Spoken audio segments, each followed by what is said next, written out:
Estamos mais uma vez aqui juntos para bendizer o nome do Senhor. E felizes porque aqueles que têm coração firme em Deus é bem-aventurado. Vamos estar juntos louvando ao Senhor, clamando a Ele, porque Ele pode curar, sarar, transformar a nação. Vamos declarar: ouve o nosso clamor, Deus, sara essa nação, enquanto juntos te adoramos.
Graça e paz, meus irmãos, da parte do nosso Senhor e Salvador Jesus Cristo.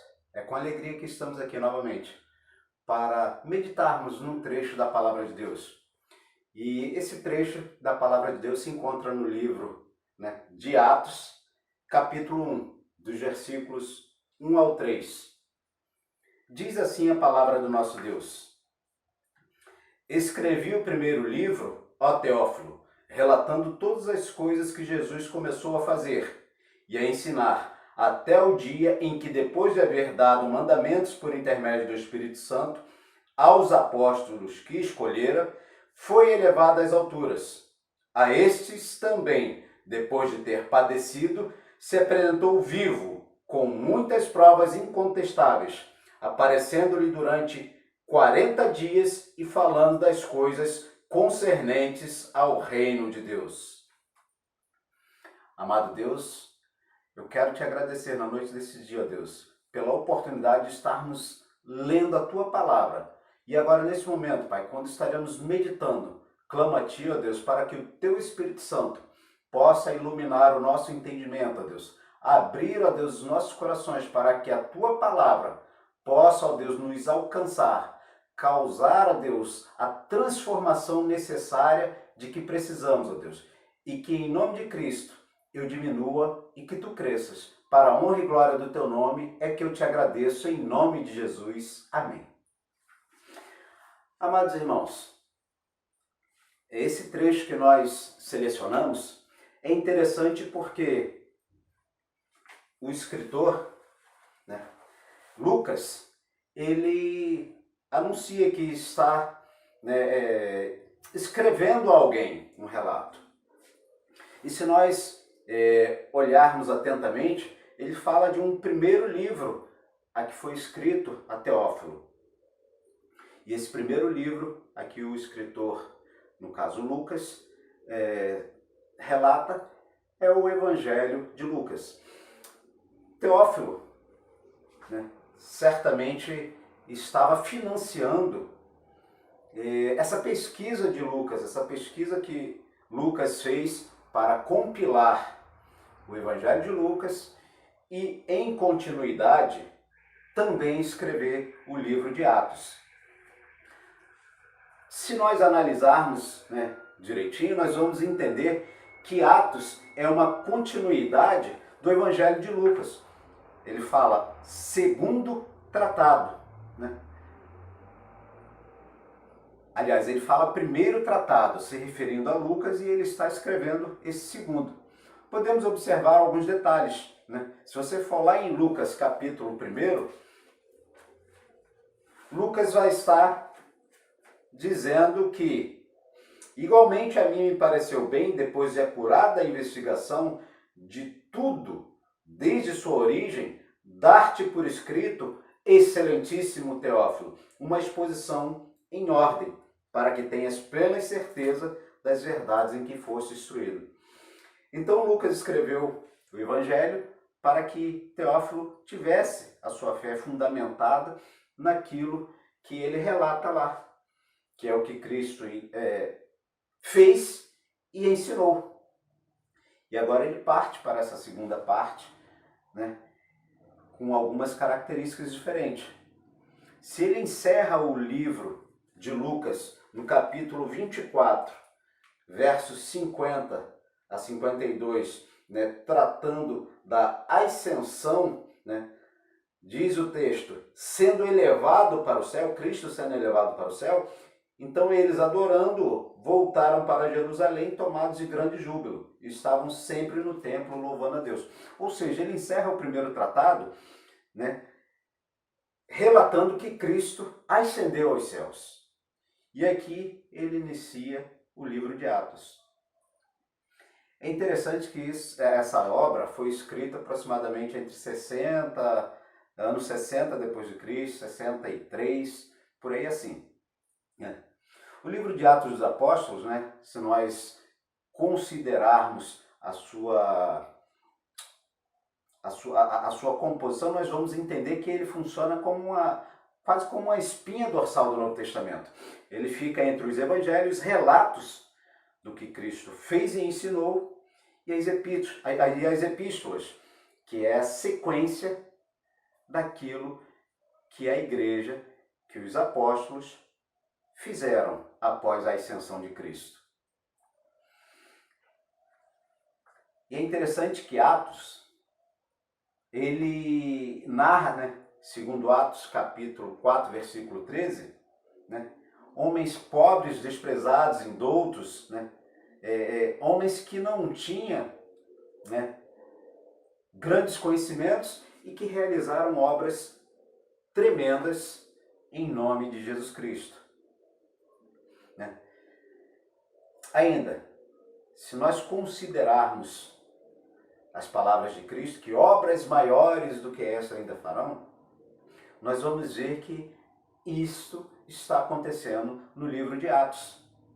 Na primeira pregação de Pedro, depois nas demais passagens que nós vamos vendo, e o termo utilizado em Atos é que Deus ia acrescentando dia após dia, ou seja, aquela palavra de Cristo estava se cumprindo em Atos. É interessante que Atos é continuidade da igreja que Cristo chama. Quando ele reúne, quando ele chama os apóstolos e durante 3 anos em vida prepara eles, e após a morte e ressurreição durante um período de 40 dias, também está, conforme a palavra de Deus diz, falando das coisas concernentes ao reino de Deus, ou seja, está preparando esses apóstolos, essa igreja que ele fundou. Nós vamos ver que Atos conta a história da primeira igreja até os nossos dias. Atos vai narrar aquilo que Jesus Cristo nos ordenou em Mateus: ide por todo o mundo e pregai o evangelho a toda criatura. Então, nós vemos que Atos é continuidade de tudo isso que Jesus Cristo está nos falando. E é interessante que Teófilo é provavelmente um gentio, cujo significado do nome é amado por Deus, ou que ama a Deus. E certamente alguém muito importante e que estava interessado pela graça e misericórdia de Deus, tendo sido alcançado, certamente o Espírito Santo instigou ele a que quisesse se aprofundar, a conhecer mais de Cristo. E por isso, certamente, ele financia Lucas para que fizesse essa pesquisa, compilasse o Evangelho de Lucas e escrevesse essa parte histórica em Atos. Tendo dito isso, irmãos, é importante a gente ressaltar que o livro de Atos, ele foi feito para que muitos dos leitores, que certamente não eram judeus, como a gente pode ver em alguns detalhes de Lucas, descrevendo assim, os locais da Palestina de forma bem detalhada. Então eram certamente pessoas familiarizadas com todo o vasto Império Romano, com a Ásia Menor, menos ali com a Palestina. Então Lucas se esmera em detalhar, em escrever, em descrever todos esses locais de forma bem detalhada. E tendo dito isto, quem escreveu, para quem escreveu, em que período escreveu, eu gostaria de meditar com os irmãos no seguinte tema: a igreja em tempos de pandemia. E aí eu gostaria de ressaltar 3 aspectos dessa igreja, que é a igreja ideal para esses tempos que nós vivemos. Tempos de diversidade, tempos em que a pandemia assusta, traz ansiedade, paralisa, destrói destrói sonhos, interrompe vidas. E aí eu gostaria de meditar. A igreja para esses tempos, para tempos tão difíceis. Igreja em tempos de pandemia, segundo o que nós lemos aqui, nos traz três aspectos. E aí eu gostaria de pensar no primeiro aspecto. Ora, o versículo 1 do livro de Atos diz: escrevi o primeiro livro. Ele está se referindo ao Evangelho de Lucas, ó Teófilo, relatando todas as coisas que Jesus começou a fazer e a ensinar. Ora, é importante pensar que a igreja para esses tempos de pandemia é uma igreja que, assim como Cristo, dá continuidade. O termo é começou a fazer e a ensinar. A igreja nos tempos de pandemia, nesses tempos difíceis, é uma igreja que dá continuidade à obra de Deus. Ela não para, ela não está estagnada, ela não se rende aos percalços, às dificuldades que ela encontra. Se nós voltarmos para Mateus, e em Mateus 3, versículo 15, nós vamos encontrar lá que Jesus, quando se dirige a João Batista não queria batizá-lo, mas ele argumenta com João Batista: deixa por enquanto, porque assim nos convém cumprir toda a justiça. Em Mateus 5,17, ele vai mais longe.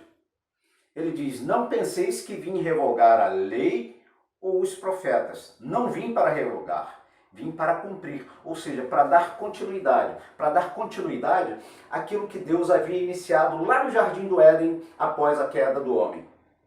Ora, nós vemos que após a queda do homem, após o pecado, Deus diz que descenderia da mulher alguém que esmagaria a cabeça da serpente. E a gente vê essa aliança, né, sendo repassada sucessivamente através de vários personagens bíblicos, né? Através de Adão, Sete, Enos, Noé,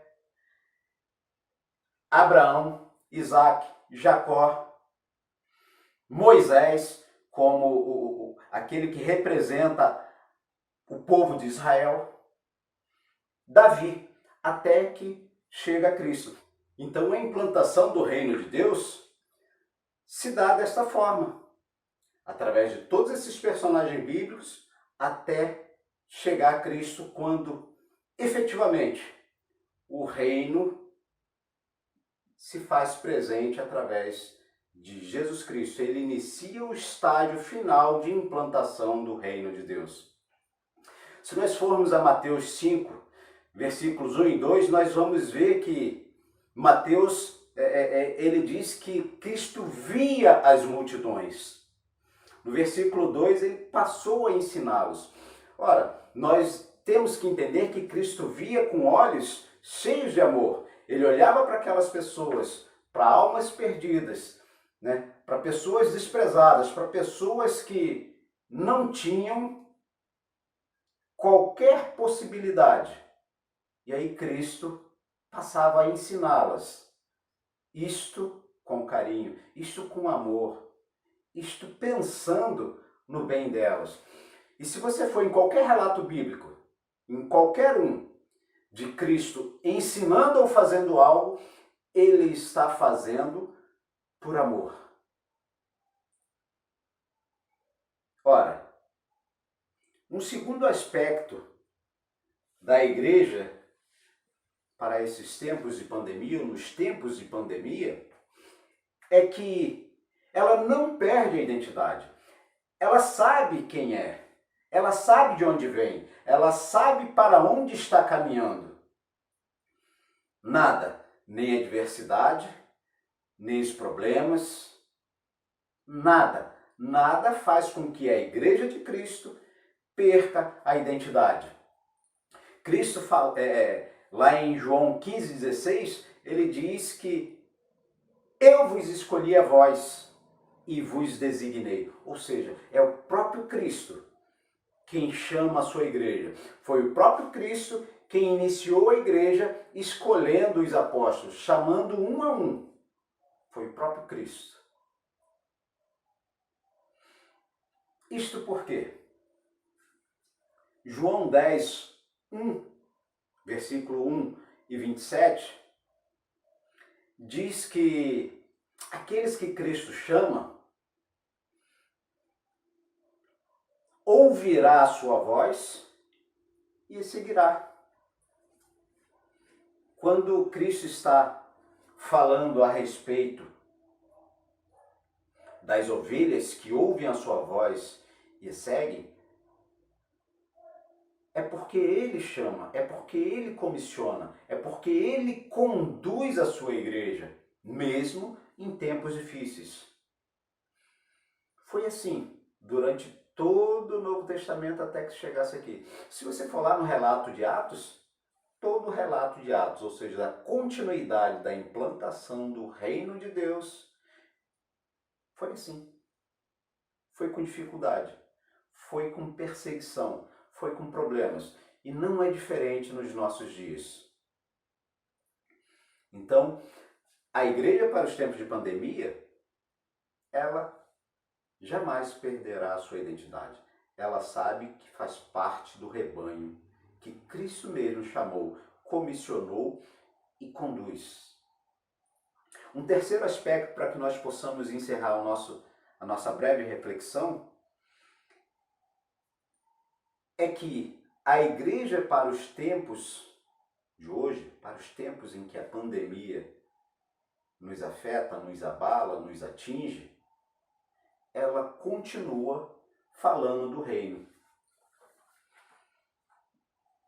O versículo 3 fala aqui: a estes também, depois de ter padecido, se apresentou vivo com muitas provas incontestáveis, aparecendo-lhes durante 40 dias e falando das coisas concernentes ao reino de Deus. Ora, em vida, Cristo passou 3 anos preparando aqueles apóstolos, preparando a sua igreja. E após a morte, a crucificação, morte, ressurreição, ele ficou 40 dias dando continuidade, ou seja, concluindo os ensinamentos que ele tinha para os seus apóstolos, para a sua igreja.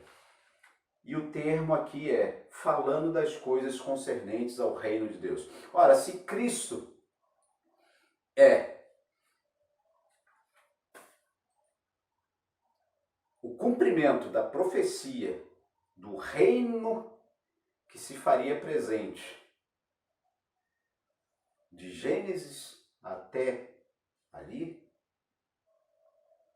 após a ascensão de Cristo, nós é que damos continuidade a esta expansão do reino. Se Cristo efetivamente inaugura, nós estamos dando continuidade. E a igreja para os tempos de pandemia é uma igreja que dá continuidade à expansão do reino de Deus. E é interessante que a Bíblia nos traz alguns aspectos do reino de Deus. Nos traz algumas características importantes e que nós não podemos esquecer. 1 Coríntios capítulo 4, 20, nos diz que o reino de Deus consiste não em palavras, mas em poder. Mas que poder é esse? É o poder que, segundo Paulo em Romanos 1,16, é o evangelho capaz, É o poder de Deus capaz de salvar todo aquele que crê. Primeiro judeu e também grego. Então esse poder, esse reino, é capaz de transformar, é capaz de alcançar, é capaz de comissionar uma igreja. Então esse reino, ele é um reino poderoso. Ele é um reino universal, já que esse evangelho, já que esta palavra, já que o que Cristo inaugurou não era tão somente para os israelitas como eles achavam que deveria ser, mas muito pelo contrário. O reino de Deus, o evangelho vai abranger toda tribo, raça, língua, nação, ou seja, é universal. E como nós dissemos, João 3 vai falar que quem não nascer de novo não pode ver o reino de Deus. Ou seja, quem não for alcançado, quem não for transformado, né? Quando Nicodemos questiona como poderia, né, nascer novamente, por acaso tornar ao vento? Não. Nascer do poder, do evangelho, da obra que Cristo concluiu na cruz do Calvário. Então, uma outra característica desse reino que nós devemos dar continuidade à sua expansão é que ele é capaz de transformar as pessoas, de fazer nascer novamente.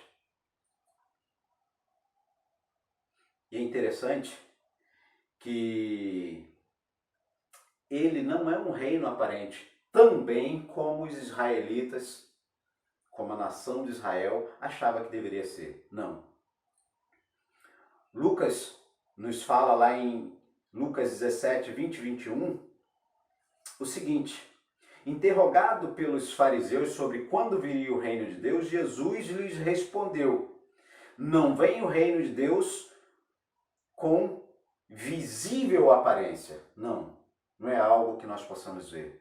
Mas a palavra de Deus, para a honra e glória do nosso Deus, para a nossa alegria, diz o seguinte: nem dirão, ei-lo aqui ou lá está, porque o reino de Deus está dentro de nós. Ou seja, aquilo que nós vamos dar continuidade, a sua expansão é capaz, é poderoso, é suficiente para transformar e implantar dentro de todo aquele que é alcançado pelo Evangelho. Paulo vai nos dizer em Romanos capítulo 14, versículo 17, que o reino de Deus é justiça, paz e alegria no Espírito Santo. Por isso a igreja, para os tempos de pandemia, nos tempos de dificuldade, nos tempos de adversidade, ela vai continuar anunciando a justiça que há no sacrifício de Jesus Cristo. A paz que ele promove entre o homem, ou melhor, entre Deus e o homem. E a alegria que isso nos traz, pois ele implanta o seu reino através do Espírito Santo nos nossos corações. De forma, irmãos, que a igreja, nos tempos de pandemia, ela sempre estará, né, dando continuidade à obra que Cristo iniciou. Ela sempre saberá a sua identidade. Ela nunca vai perder a sua identidade, porque sabe a quem pertence. E ainda, ela vai continuar trabalhando, anunciando o Evangelho de Cristo, o poder transformador, para que o reino de Deus alcance a sua plenitude, enquanto Cristo não vier. Quando Cristo retornar em glória, aí ele implantará totalmente o reino. E aí, né, nós temos que entender, se o livro de Lucas encerra com Cristo ascendendo, passando, digamos assim, o bastão à sua igreja para que dê continuidade. E se nós formos lá no final do livro de Atos, que a gente entende como sendo uma história que continua, ou que devemos dar continuidade, os versículos 30 e 31 vai dizer o seguinte: por 2 anos permaneceu Paulo na sua própria casa que alugara, onde recebia todos os que procuravam, pregando o reino de Deus e com toda a intrepidez sem impedimento algum. Ensinava as coisas referentes ao Senhor Jesus Cristo. E é essa a função da igreja nos tempos de pandemia, dar continuidade, continuar ensinando as coisas referentes ao Senhor Jesus Cristo. Que Deus nos abençoe e que a graça e a misericórdia dele esteja nos capacitando para que sejamos esta igreja. Amado Deus, eterno Pai, nós queremos te agradecer pela oportunidade de meditarmos em um trecho da Tua palavra, Deus. E nesses dias tão difíceis, ó Deus, onde somos assolados de todos os lados, ó Deus, pela pandemia, pelo ataque à família, pelo ataque, ó Deus, aquilo em que cremos, queremos te suplicar, Pai, para que em momento algum nós cessemos de anunciar a Tua palavra, ó Deus, para que em momento algum, ó Deus, nós venhamos a perder a identidade como igreja escolhida para anunciar as grandezas do nosso Deus. E que, ó Deus, em nome de Jesus Cristo, o Teu reino possa, através da Tua palavra pregada pela Tua igreja, testemunhada por cada um dos Teus servos, ó Deus, crescer, se expandir, para a honra e glória do Teu nome, ó Deus. Nós oramos hoje e sempre. Amém.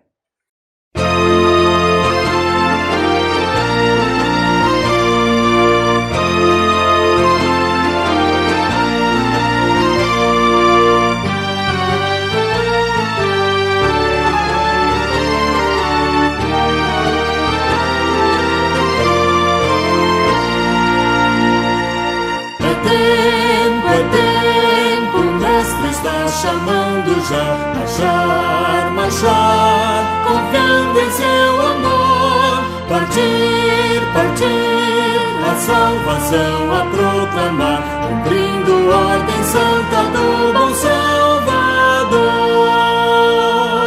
Marchar, sim, avante, marchar, sim, erguendo seu pendão real avante. Sim, avante, unidos sempre firmes avançai. Glória, glória, eis que canta a multidão, consagrando todo o vosso coração.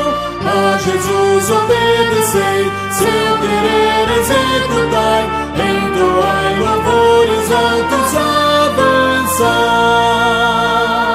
Levemos luz aos povos e nações pagãs que vivem longe, além do imenso mar.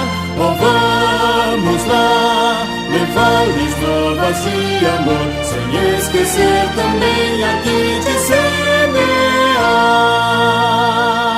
Marchar, sim, avante, marchar, sim, erguendo seu pendão real avante, sim, avante, unidos sempre firmes avançai.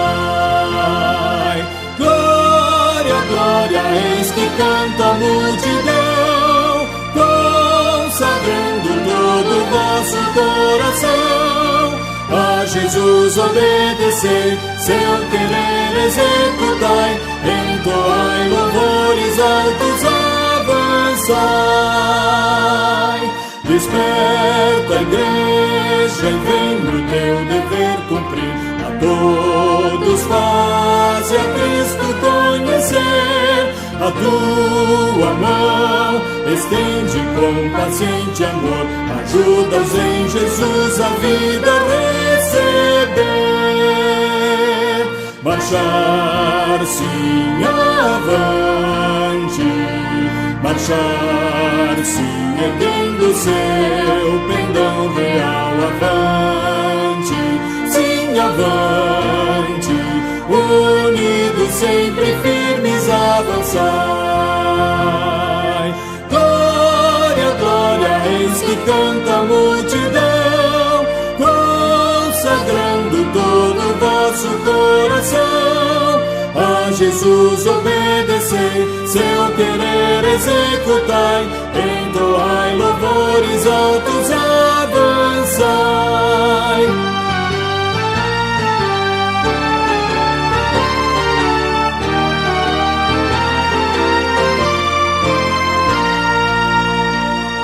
Igreja alerta, o dia prometido vem, no qual Jesus, o Salvador, virá. Por toda parte o vitorioso Redentor, eterna glória e honra e louvor terá. Marchar sim avante, marchar sim erguendo o seu pendão real avante, sim avante, unidos sempre firmes avançai. Glória, glória, eis que canta a multidão, consagrando todo o vosso coração.